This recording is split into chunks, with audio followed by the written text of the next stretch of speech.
What is Pesach Sheni? Pesach Sheni is the 14th of the month of Iyar, 1 month after Pesach itself.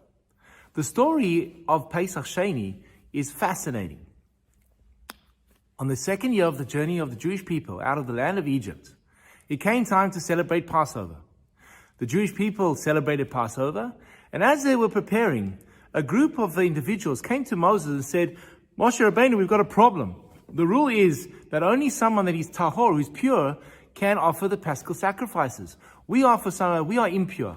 The reason for the impurity? Not sure. What can we do? According to the Torah rules, we cannot celebrate Pesach. But how can we not celebrate Pesach? The connection to the Jewish people, the birth of our history, the celebration of the seer sitting together as a family. What are we supposed to do? And Moses turns to them and says, I don't know. Let me ask Hashem. And he goes to God and says, this is the shaila, this is the question. What should I do?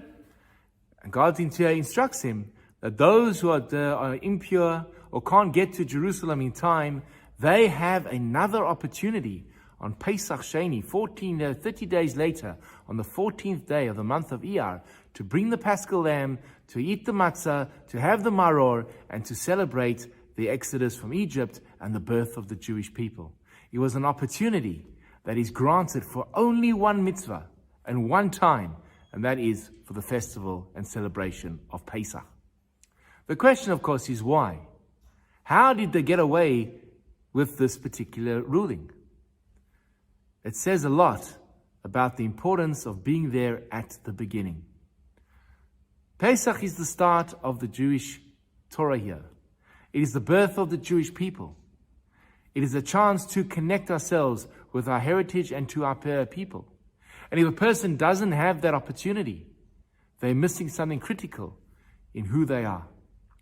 And thus, the Torah legislates a second opportunity called Pesach Sheni. But I think there's even a more incredible message about this day, and one that needs to bear in mind when we celebrate Pesach Sheni. And that is, on the surface, we could have argued the following. Sorry guys, you missed it, too bad. But the fact that they came to Moshe, Moses did not dismiss them. Moses says, I don't know. Good question. Let me ask Hashem, the upline.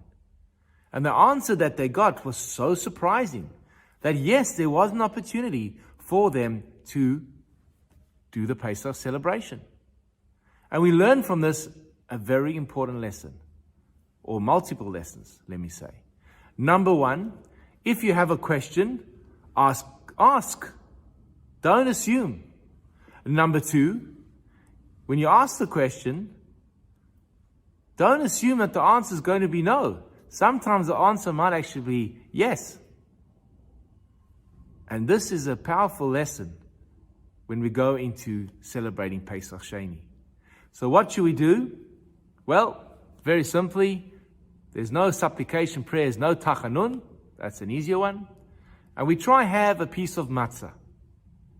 So have your piece of matzah on the 14th of Iyar, on Pesach Sheni, and reflect upon that the reason we're eating this is because a Jew asked a question and the answer surprised him. Never be afraid to ask the question.